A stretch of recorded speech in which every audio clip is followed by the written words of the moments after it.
영원히 행복하게 살았답니다. 과연 그럴까요? 모든 게 순탄하게 흘러가지만은 않았습니다.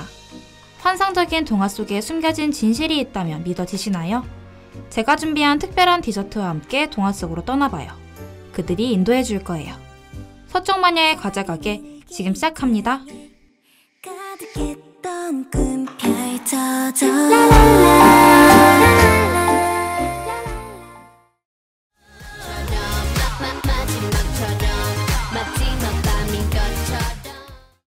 안녕하세요, 서쪽 마녀입니다. 벌써 마지막 시간이 되었어요. 마지막 시간인 만큼 앞에 회차들을 이야기해보는 시간을 가질게요. 다들 어떤 회차가 제일 기억에 남았나요? 머메이드 카페님께서 인어공주의 원작이 충격적이었던 기억이 나네요 라고 남겨주셨네요. 네, 인어공주는 지난 5화에서 다뤘었죠. 동성애의 은유가 많이 녹아져 있던 작품이었는데요. 인간과 다른 인간의 이질성은 다수자와 비교되는 성소수자의 이질성을, 목소리를 빼앗겨 진실과 사랑을 말하지 못한 것은 남들과 달랐기에 차마 고백하지 못했던 작가 본인의 경험을, 땅을 디딜 때마다 아팠던 것은 그로 인해 겪은 시련의 아픔을, 결국 왕자는 다른 나라 공주와 결혼해버리고 인어공주는 별격의 존재로 승천해 이들의 사랑을 축복하며 이후에도 살아간다는 부분은 안데르센 본인의 일생과 본작의 명작으로서 수세기 동안 이름을 날리게 된 부분과 같다고 했었어요. 독사가리 냠냠님께서 충격은 백설공주 원작도 만만치 않았던 것 같은데요? 라고 댓글 남겨주셨네요. 맞아요. 3화에서 다뤘던 키렴 이사오의 백설공주 이야기에서는 중세 귀족시대에 만연했던 근친상간에 관한 내용을 포함하여 백설공주가 난쟁이들의 성적 대상이었으며 사가조각이 목에 걸려 반죽음 상태의 공주를 구한 백마탄 왕자가 사실 성불구인 시체 성애자였다는 아주 잔혹하고 어딘가 황당한 내용들이 가득했죠. 기억이 나시나요? 익숙했던 동화에 몰랐던 이야기를 많이 알게 된 시간이었죠. 오늘은 마지막 화인 만큼 여러 다양한 비하인드와 원작들에 대해 간단하게 알아볼게요. 가기 전에 정하시는 고양이가 아침마다 즐겨 먹은 크림에 바른 빵을 먹어봐요. 우리를 동화 속으로 안내해 줄 거예요.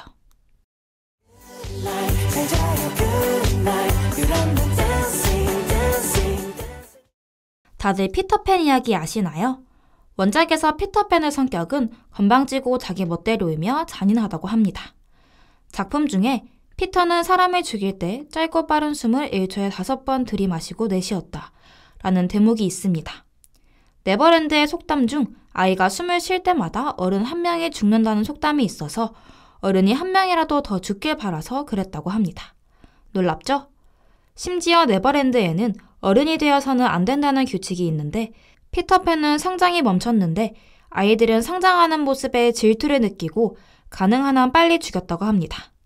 이 규칙 때문에 후크 선장이 어릴 때 피터팬이 네버랜드로 데려오고 2차 성장에 나타나자 죽이려고 하여 도망치다가 해적단을 만들어 아이들을 구하기 위해 네버랜드에 온 거라고 합니다.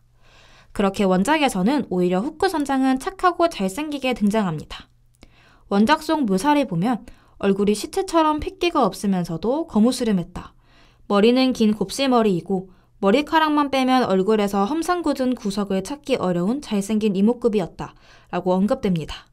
후크 선장은 귀족 출신인데 영국 명문가의 아들이어서 그런지 사람을 갈기갈기 찢어 죽일 때도 잔뜩 무게를 잡고 사악한 행동을 할수록 더 예절을 지켰다고 하네요. 후크 선장이 피터팬과 싸우다가 시계와 팔을 삼킨 악어만 보면 발작을 일으킵니다. 이는 어릴 적 불면증이 심했는데 부모님이 자장가를 불러준 적이 없어 새벽에 시계 소리가 유독 더 크게 들려 괴로웠던 트라우마가 있었기 때문이라고 합니다. 어머, 정신이 드시나요? 피터팬을 몰랐던 이야기를 알아보았어요. 다음은 어떤 동화를 알아볼까요? 노래 듣고 오는 동안 맞춰보세요. 아무것도 남지 않은 벌써 노래가 끝났네요. 우리가 흔히 알고 있는 빨간 망토의 원작은 빨간 두건이라고 해요. 원래 구전되어 전해 내려오던 민담 중 하나였는데 17세기 말 샤를 페로가 이 이야기를 책으로 출판하게 됩니다.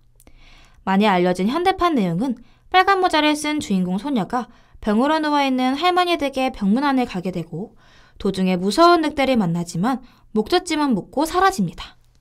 할머니 댁에 도착한 소녀. 하지만 한 발 늦었어요. 이미 할머니를 잡아먹고 누워있던 늑대에 의해 잡아먹히죠. 여기까지가 샤를페루가 쓴 내용입니다. 이것으로 완결된 동화는 추후 그림 형제에 의해서 뒷부분이 추가되었어요. 배가 불러 잠시 낮잠을 자게 된 늑대. 이때 이상함을 눈치챈 지나가던 사냥꾼에 의해 늑대는 배를 갈리게 되고 그 안에 있던 할머니와 소녀는 구출됩니다. 사냥꾼은 늑대의 배에 돌을 가득 넣은 후 깨매놓습니다. 잠시 후 자다가 목이 말라 일어나게 된 늑대는 물을 마시러 우물을 찾게 되고 뱃속에 들어가 있는 돌의 무게 때문에 몸이 앞으로 쏠려 결국 우물에 빠져 죽게 된다는 내용이죠. 이렇게 잔인한 방식의 사필 기정으로 대미를 장식하게 됩니다. 하지만 여기서 그치지 않고 또 다른 내용의 원작이 있습니다. 이탈리아 오스트리아에서 내려오는 이야기에 의하면 늑대가 빨간 망토한테 할머니의 피와 고기를 갈아 주스로 속인 후 먹인 뒤 소녀를 잡아 먹인다는 식인 설정까지 추가되어 있다고 하네요. 정말 무시무시하죠? 저희도 한번 그 음료를 먹어볼까요? 노래 듣는 동안 우리를 다음 이야기 속으로 데려다 줄 거예요. 이제는 안녕 이 말 도저히 우리나라 구전설화도 빼놓을 수 없겠죠? 콩쥐팥쥐, 다들 잘 아는 전래동화입니다. 신데렐라 이야기와 비슷하게 심술궂은 두 모녀가 아버지가 없을 때 콩쥐를 괴롭히고 잔칫집에도 못 가게 하지만 새와 두꺼비의 도움으로 원님을 만나 결혼하여 오래오래 행복하게 사는 이야기죠. 그러나 원작에서는 결혼식당에 콩쥐를 연못에 빠뜨려 죽이고 콩쥐로 변장을 한 후 원님과 결혼한 팥쥐. 이 사실을 알게 된 원님은 분노하며 팥쥐를 죽입니다. 그래도 화가 풀리지 않자 시체를 갈아서 젓갈로 만들죠. 이 젓갈은 팥쥐의 엄마에게 보내지게 되고 팥쥐 엄마는 아무것도 모른 채 밥과 함께 먹습니다. 그 후 원님이 보낸 서찰에 의해 이 젓갈이 팥쥐라는 사실을 알게 된 엄마는 충격으로 죽게 된다는 내용입니다. 민담을 근거로 해서 더 다양한 버전이 많다고 합니다. 이처럼 원작에 숨겨진 충격적이고 잔혹한 내용의 동화들을 알아보았습니다. 지금 널리 알려진 내용들은 아이용으로 수정된 버전이라 정말 다행이라는 생각도 드네요. 노래 듣고 오는 동안 궁금한 점 댓글로 남겨주세요. 제페토가 피노키오에게 모자를 만들어줄 때 쓴 바네를 후식으로 먹으면서 알려드릴게요.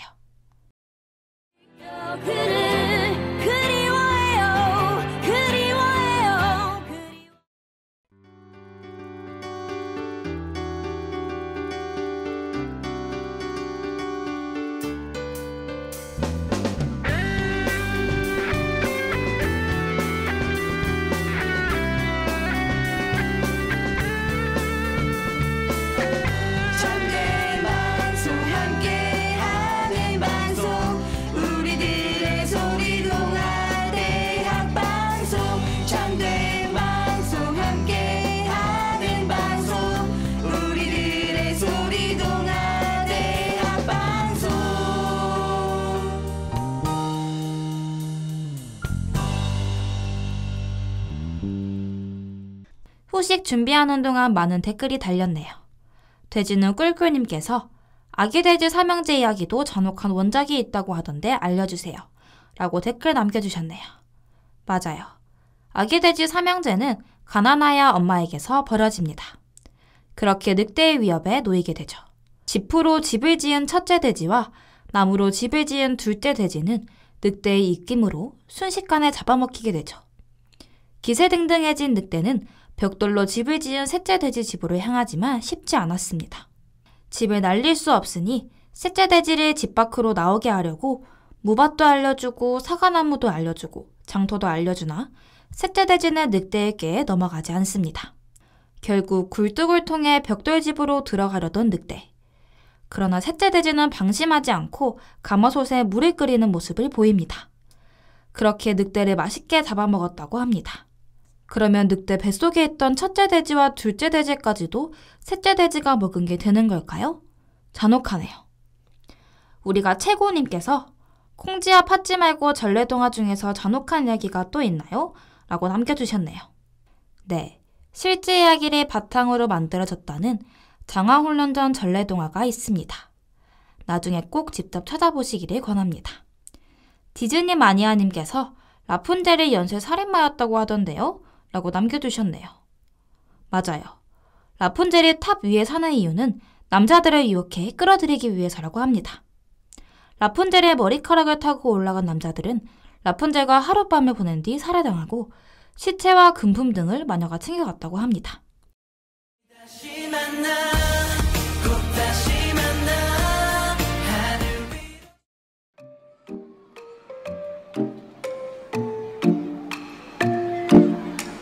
알고 있던 내용이랑 너무 달라 놀랐죠? 오늘은 다양한 동화의 비하인드를 다뤄보았어요. 원작을 떠올리며 동화를 다시 읽어보는 것은 어떨까요? 마지막 인사네요. 제가 준비한 디저트는 맛있었나요? 잘 알려지지 않았던 이야기들을 회차마다 하나씩 풀어가 보았습니다. 즐거우셨길 바라요. 서쪽마녀의 과자가게는 유튜브와 다우미디어 센터 홈페이지에서 다시 들으실 수 있습니다. 지금까지 제작과 송출의 김정아 PD, 저는 서쪽마녀 김도연이었어요. 진짜 안녕.